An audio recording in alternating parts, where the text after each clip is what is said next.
प्राचीन काल से लेकर अब तक हमारे जीवन और हमारी दुनिया में काफ़ी ज़्यादा बदलाव देखने को मिले हैं और ये बदलाव हमारे आर्थिक जीवन में भी आए हैं। प्राचीन काल में वस्तु विनिमय प्रणाली यानी बार्टर सिस्टम काफ़ी ज़्यादा प्रचलित था, लेकिन मौजूदा समय में ये जो पूरा सिस्टम है ये इतना उपयोगी नहीं रह गया है, बल्कि इसके विपरीत मौजूदा समय में जो अधिकांश ट्रांजैक्शंस होती हैं वो ऑनलाइन माध्यम से की जाती हैं और ऑनलाइन माध्यम से की जाने वाली इन ट्रांजैक्शंस में बैंकिंग और बैंकिंग प्रणाली भी काफ़ी ज़्यादा महत्वपूर्ण हो गई है। हालांकि दूसरी ओर इस प्रणाली के कुछ नुकसान भी मौजूद हैं।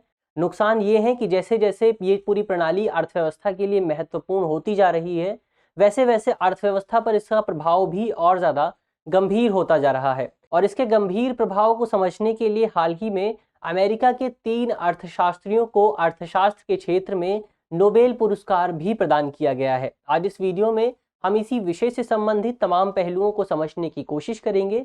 जानेंगे कि आखिर नोबेल जो पुरस्कार प्रदान किया गया है अर्थशास्त्र के लिए, वो पुरस्कार क्यों प्रदान किया गया है, इन 3 अर्थशास्त्रियों ने क्या खोज की है, क्या रिसर्च की है, उसको भी समझने की कोशिश करेंगे विस्तार से। मेरा नाम है अक्षय और आपका स्वागत है दृष्टि IAS की इस नई वीडियो में। वीडियो शुरू करते हैं और सबसे पहले वीडियो की रूपरेखा को समझ लेते हैं, यानी इन बिंदुओं की बात कर लेते हैं जिनके माध्यम से हम अपनी चर्चा को आगे बढ़ाएंगे। तो वीडियो में सबसे पहले हम न्यूज़ यानी खबर की बात करेंगे। इसके बाद अर्थशास्त्र के लिए नोबेल पुरस्कार 2022 में ये पुरस्कार किन लोगों को दिया जा रहा है, इसको समझने की कोशिश करेंगे। इसके अलावा अर्थशास्त्र के लिए नोबेल पुरस्कार से संबंधित जो बुनियादी बातें हैं उन बुनियादी बातों पर भी बात करेंगे। इसके अलावा आगे हम ये भी जानेंगे कि आखिर ये पुरस्कार क्यों दिया जा रहा है और इस पुरस्कार के लिए उन्होंने बैंकिंग क्षेत्र से संबंधित क्या रिसर्च की है, उस रिसर्च को भी विस्तार से समझने की कोशिश करेंगे।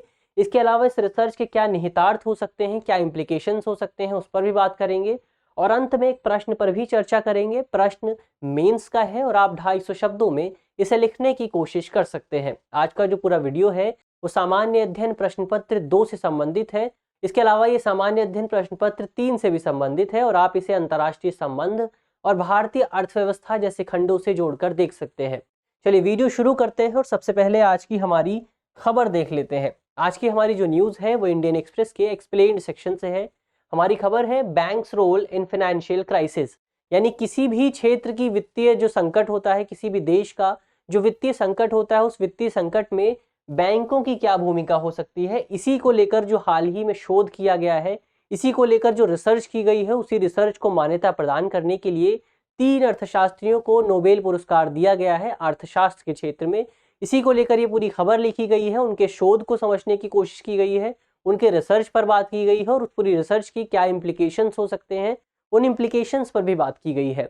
चलिए आगे बढ़ते हैं और आगे बढ़ने से पहले एक खबर भी है आपके लिए। हाल ही में दृष्टि संस्थान द्वारा IAS प्रीलिम्स 2023 के लिए एक कोर्स की शुरुआत की गई है। ये जो कोर्स है वो मुख्य तौर पर ऑनलाइन माध्यम से आयोजित किया जाएगा और इस कोर्स की जो शुरुआत हो रही है वो 28 अक्टूबर से हो रही है।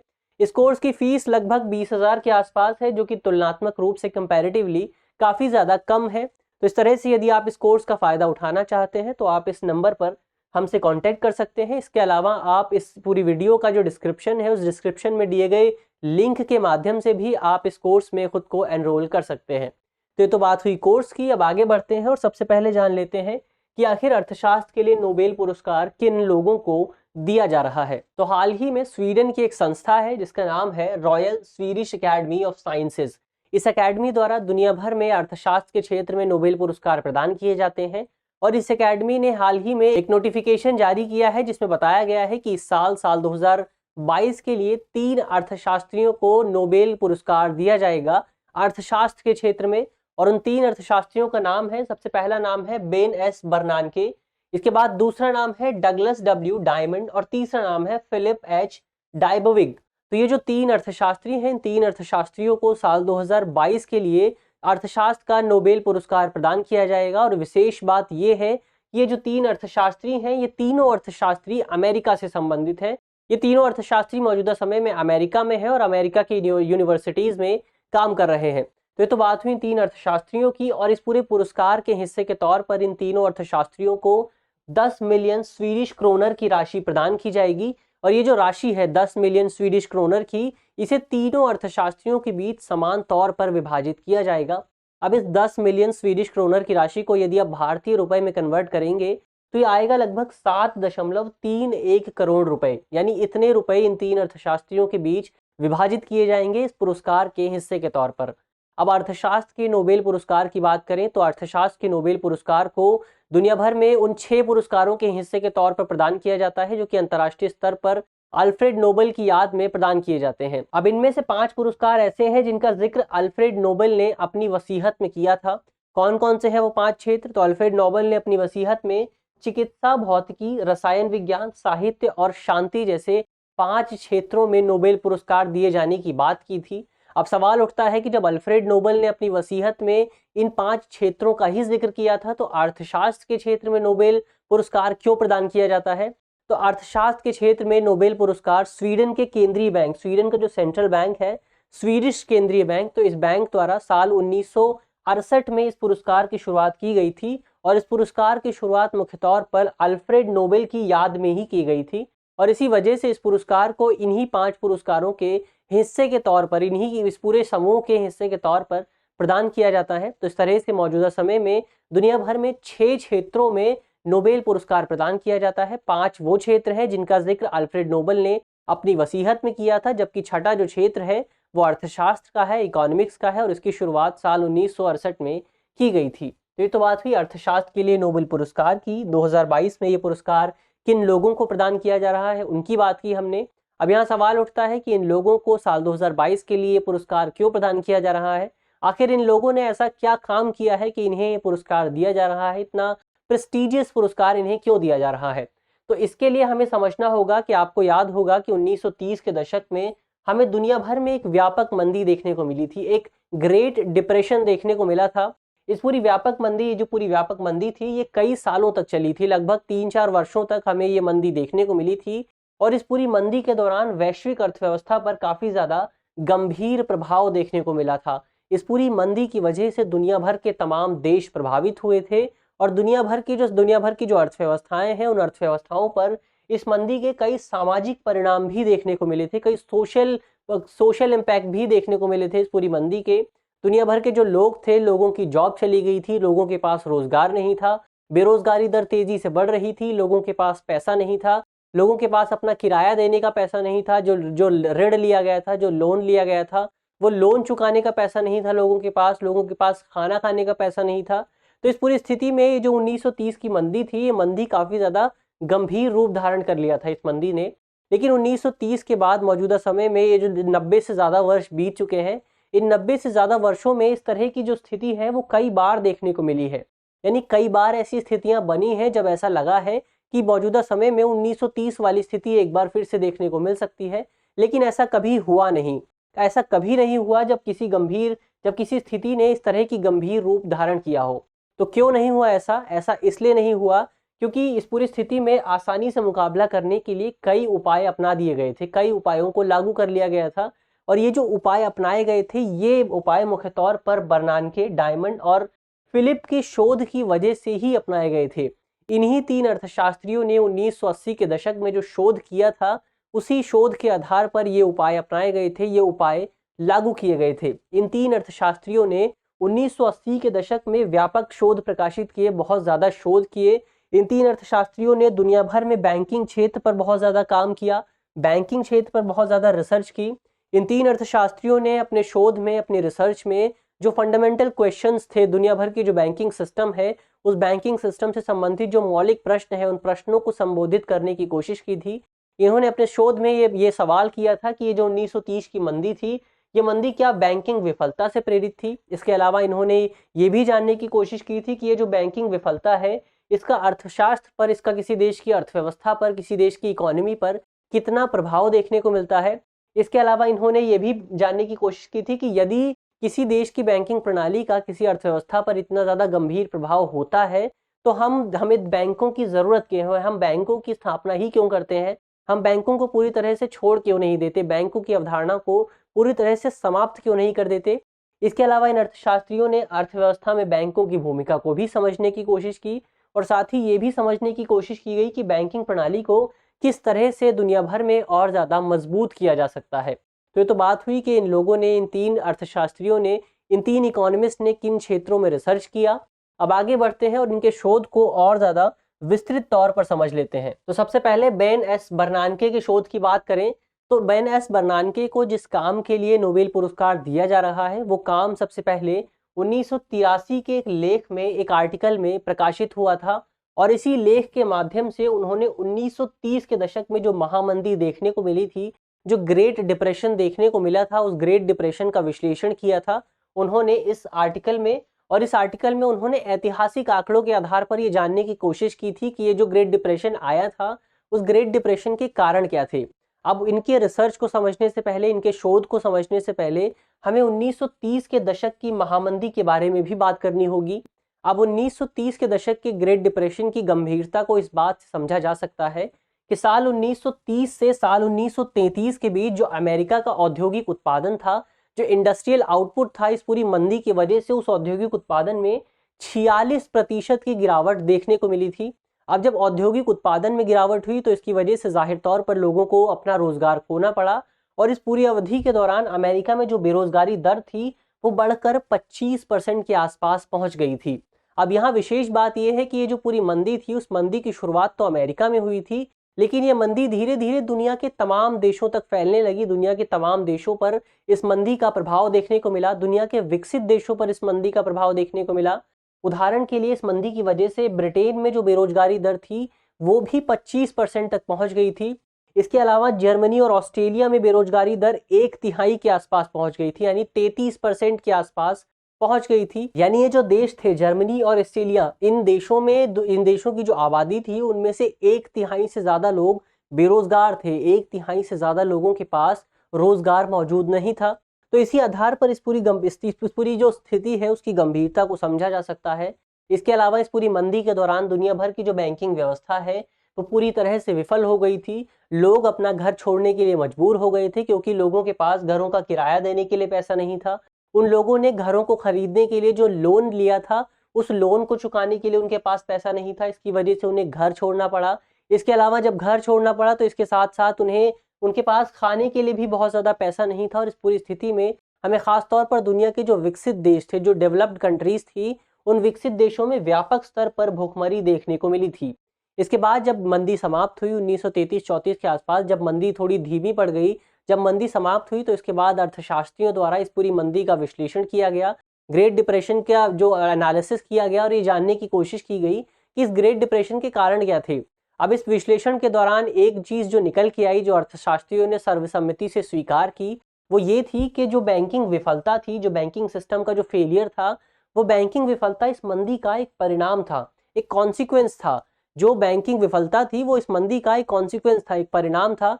और ये जो धारणा थी, ये जो पूरी धारणा है, ये 1983 तक इसी तरह से प्रचलित रही। इसी तरह से लोग मानते रहे कि ये जो बैंकिंग विफलता है वो मंदी का परिणाम थी। लेकिन 1983 में एक शोध प्रकाशित किया गया, एक रिसर्च प्रकाशित की गई और इस शोध के दौरान स्पष्ट कर दिया गया कि ये जो पूरी पहले की धारणा थी, ये धारणा पूरी तरह से गलत थी। और इस पूरे रिसर्च के दौरान इसके विपरीत धारणा पेश की गई। इस पूरे रिसर्च के दौरान बताया गया कि जो बैंकिंग विफलता थी, जो बैंकिंग सिस्टम का फेलियर था, वो मंदी का परिणाम नहीं था, वो मंदी का कॉन्सिक्वेंस नहीं था, बल्कि मंदी का कारण था, उसका कॉज था। यानी जो मंदी हमें देखने को मिली थी 1930 के दशक में अमेरिका में, वो पूरी तरह से बैंकिंग विफलता की वजह से ही आई थी। इस पूरी स्थिति के दौरान, इस पूरे रिसर्च के दौरान ऐतिहासिक आंकड़ों का उपयोग किया गया था और इस आधार पर स्पष्ट किया गया था कि इस मंदी के वैसे तो कई कारण थे, कई कारणों की वजह से ये मंदी आई थी, लेकिन स्पष्ट तौर पर उनमें से अधिकांश कारण प्रत्यक्ष या अप्रत्यक्ष तौर पर कहीं न कहीं बैंकिंग क्षेत्र से जुड़े हुए थे, बैंकिंग अर्थव्यवस्था से जुड़े हुए थे। और इसी आधार पर ये निष्कर्ष निकाला गया था कि ये जो मंदी आई थी, वो मंदी मुख्य तौर पर बैंकिंग विफलता की वजह से ही आई थी। इस पूरी स्थिति को ध्यान में रखते हुए अपनी रिसर्च के दौरान जो ऑथर थे, उन्होंने बैंक रन की अवधारणा को पेश किया था और उन्होंने कहा था कि जो मंदी 1930 के दशक में देखने को मिली थी, वो मंदी मुख्य तौर पर बैंक रन की वजह से ही आई थी। अब बैंक रन क्या होता है? तो बैंक रन का मतलब है कि जब जमाकर्ता बैंक के बारे में चिंतित होते हैं, यानी जब जो सेवर्स होते हैं, जो डिपॉजिटर्स होते हैं, उन्हें ये लगता है कि बैंक की स्थिति अब अच्छी नहीं है, तो वो बैंक के बारे में चिंतित होते हैं और वो एक साथ अपनी बचत को वापस निकालने के लिए लोगों के बीच हड़बड़ी मचने लगती है, लोगों के बीच रश होने लगता है, लोग बैंकों की तरफ भागते हैं और एक साथ लोग बैंकों से पैसा निकालने बैंकों में पहुंच जाते हैं। अब जब लोग एक साथ पैसा निकालने बैंकों में पहुंच जाते हैं तो इसकी वजह से बैंक किसी का भी पैसा लौटाने में सक्षम नहीं होता है, क्योंकि बैंक पहले ही वो पैसा किसी को उधार के तौर पर दे चुका है, तो इतनी जल्दी वापस नहीं आ सकता। तो इसकी वजह से बैंक सभी लोगों का पैसा नहीं लौटा पाता है, और जब बैंक पैसा नहीं लौटा पाता है तो इसकी वजह से बैंक दिवालिया हो जाते हैं, इंसॉल्वेंट हो जाते हैं, और इसकी वजह से इसका पूरा प्रभाव, इसका समग्र प्रभाव अर्थव्यवस्था पर देखने को मिलता है। और यही कुछ स्थिति हमें 1929 में अमेरिका में देखने को मिली थी। 1929 में अमेरिका में ऐसी ही बैंक रन की स्थिति बनी थी, और वहां से एक रिसेशन की शुरुआत हुई थी, एक मंदी की शुरुआत हुई थी, और धीरे धीरे ये रिसेशन 1930 के शुरुआती दशक में बहुत गंभीर रूप धारण करने लगा, और इसने आगे बढ़कर एक महामंदी, एक डिप्रेशन, एक ग्रेट डिप्रेशन का रूप धारण कर लिया। तो इस तरह से हम देख सकते हैं कि बेन एस बर्नांके ने अपने शोध के माध्यम से स्पष्ट कर दिया था कि यदि किसी अर्थव्यवस्था में बैंक विफल होते हैं, जो बैंकिंग सिस्टम है वो फेल हो जाता है, तो इसकी वजह से अर्थव्यवस्था भी मंदी की कगार पर पहुंच जाएगी, अर्थव्यवस्था भी इसकी वजह से गंभीर रूप से प्रभावित होगी। तो इस तरह से उन्होंने अपने शोध में, अपने रिसर्च में किसी देश की बैंकिंग प्रणाली और उस देश की अर्थव्यवस्था के बीच संबंध को स्थापित करने की कोशिश की थी। तो ये तो बात हुई बेन एस बर्नांके के शोध की। अब आगे बढ़ते हैं और अपने अगले पड़ाव में डायमंड और डाइबोविस के मॉडल की बात कर लेते हैं कि इन दो अर्थशास्त्रियों ने किस तरह का मॉडल पेश किया था। तो इन दो अर्थशास्त्रियों के मॉडल को समझने के लिए हमें सबसे पहले ये जानना होगा कि किसी अर्थव्यवस्था में बैंक कितने ज़्यादा महत्वपूर्ण होते हैं। तो अर्थव्यवस्था में बैंकों का क्या काम होता है? बैंकों का काम होता है कि वे लोगों का पैसा अपने पास जमा करें और उस पैसे को उधारकर्ताओं को दे, इन्वेस्टर्स को दे, ताकि इन्वेस्टर्स उस पैसे को आगे निवेश कर सकें, और इस निवेश के माध्यम से कुछ पैसे कमाए जा सकें, कुछ रिटर्न कमाए जा सके, और उस पैसे को वापस अर्थव्यवस्था में लगाया जा सके।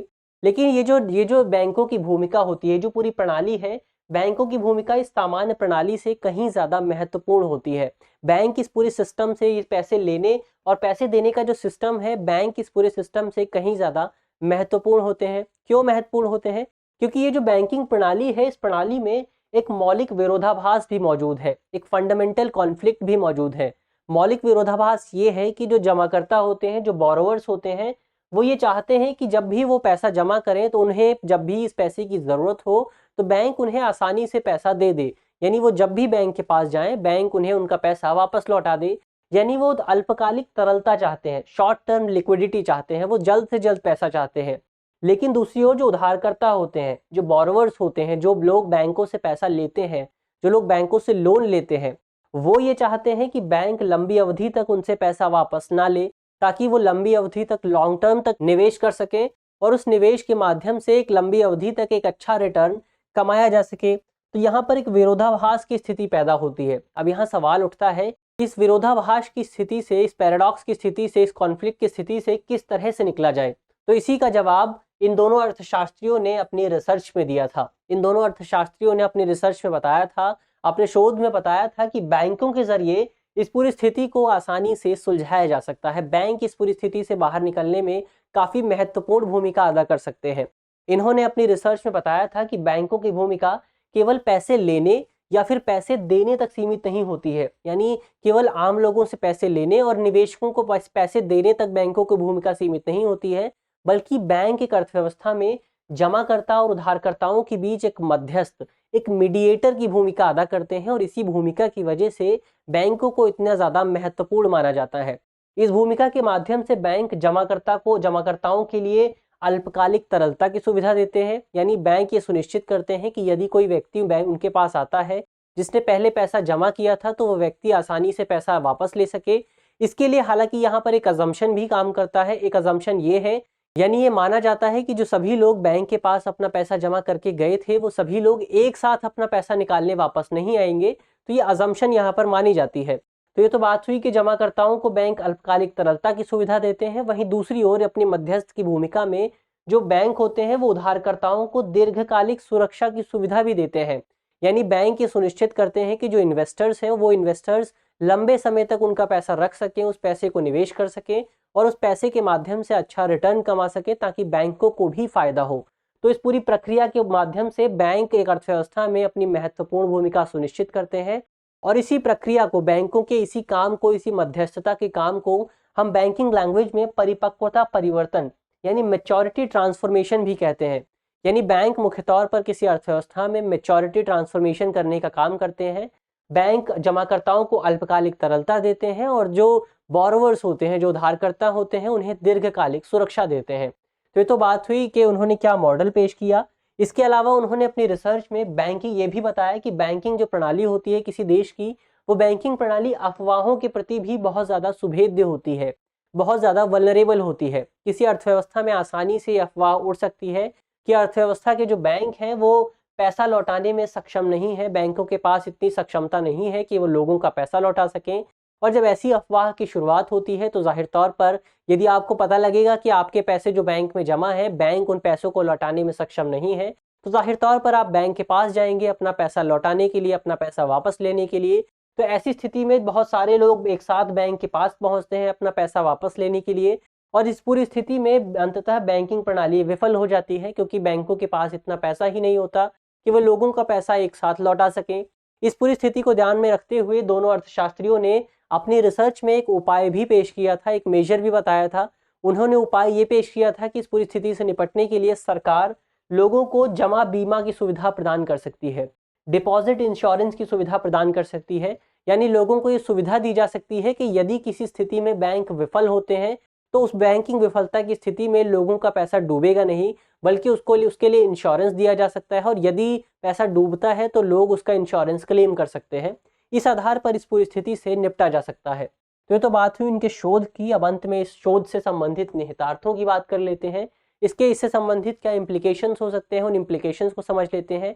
तो इम्प्लीकेशंस यही होगा कि इस पूरे शोध के माध्यम से बैंकिंग क्षेत्र को और ज़्यादा बेहतर विनियमित करने के प्रयास किए जा रहे हैं, क्योंकि इन रिसर्च के माध्यम से ये स्पष्ट हो गया है कि ये जो बैंकिंग क्षेत्र है वो आर्थिक स्थिति के लिए, किसी देश की इकोनॉमिक स्टेबिलिटी के लिए कितने ज़्यादा अनिवार्य होते हैं, कितने ज़्यादा महत्वपूर्ण होते हैं। और इसी वजह से दुनिया भर की तमाम सरकारों द्वारा अब बैंकिंग क्षेत्र को विनियमित करने का प्रयास किया जा रहा है, ताकि अर्थव्यवस्था की स्थिरता को सुनिश्चित किया जा सके।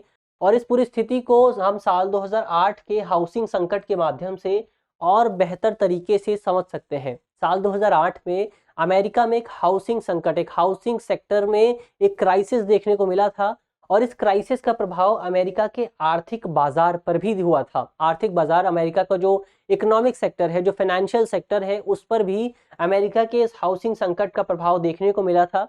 अब यहाँ विशेष बात यह है कि जब साल 2008 में अमेरिका में यह हाउसिंग संकट आया था, तो उस समय बेन एस बर्नानके अमेरिका के फेडरल रिजर्व बैंक के प्रमुख थे। एन एस बर्नानके कौन है? तो ये वही हैं जिन्हें हाल ही में नोबेल पुरस्कार दिया गया है अर्थशास्त्र के लिए। और इन्हीं की वजह से, उन्हीं के निर्णयों के माध्यम से अमेरिका में इस संकट को कुछ हद तक कम करने में मदद मिली थी। इन्होंने ऐसे निर्णय लिए थे जिनके माध्यम से अमेरिका में बैंकों को विफलता से बचाने के लिए कई उपाय किए गए थे। जैसे बैंकों को लिक्विडिटी की सुविधा प्रदान की गई थी, उन्हें उन पर इतना ज़्यादा प्रेशर ना बने, इसकी वजह से उन्हें कई सारी सुविधाएं दी गई थी। और इन्हीं सुविधाओं के माध्यम से अमेरिका में ये जो हाउसिंग सेक्टर का संकट आया था, उस संकट के प्रभाव को कुछ हद तक कम करने की कोशिश की गई थी। इसके अलावा इस पूरे मॉडल का हमें कुछ हद तक प्रभाव कोविड-19 पर, महामारी के दौरान भी इस पूरे मॉडल का उपयोग हमें देखने को मिला था। महामारी के दौरान भी दुनिया की जो अर्थव्यवस्था थी वो मंदी की कगार पर पहुंच गई थी, और इस पूरी अर्थव्यवस्था में कई दुनिया भर के तमाम देशों ने इन मॉडल्स के बेस पर कई सारे उपाय अपनाए थे। इन मॉडल्स के आधार पर अर्थव्यवस्था को महामंदी में जाने से बचाने के लिए बैंकिंग सेक्टर को और ज़्यादा मजबूत करने पर जोर दिया गया था। बैंकिंग सेक्टर को विनियमित करने पर, उस सेक्टर को और ज़्यादा आगे बढ़ाने पर, उसकी विफलता को रोकने पर और ज़्यादा जोर दिया गया था। तो हम देख सकते हैं कि ये जो पूरे मॉडल हैं, जो 3 अर्थशास्त्रियों द्वारा विकसित किए गए, ये मॉडल कितने ज़्यादा महत्वपूर्ण हैं, कितने ज़्यादा उपयोगी हैं, और दुनिया भर को मंदी से बचाने के लिए, दुनिया की अर्थव्यवस्था को मंदी से बचाने के लिए कितने ज़्यादा उपयोगी साबित हुए हैं। तो ये तो बात हुई उसके निहितार्थों की। अब अंत में एक प्रश्न की बात कर लेते हैं। प्रश्न मेंस का है और आप 250 शब्दों में इसे लिखने की कोशिश कर सकते हैं। आज का हमारा प्रश्न है कि हाल ही में 3 अर्थशास्त्रियों को बैंकिंग क्षेत्र पर शोध करने के लिए नोबेल पुरस्कार प्रदान किए गए हैं। आर्थिक अस्थिरता में बैंकिंग क्षेत्र के योगदान का उल्लेख करते हुए एक अर्थव्यवस्था में बैंकों के कार्य पर चर्चा कीजिए। यानी सबसे पहले आपको बताना है कि किसी देश की आर्थिक अस्थिरता में बैंकिंग प्रणाली कितनी ज़्यादा भूमिका अदा कर सकती है, और साथ ही एक अर्थव्यवस्था में बैंकों का क्या काम होता है, बैंक किस तरह की भूमिका अदा करते हैं, इसको लेकर भी आपको चर्चा करनी है।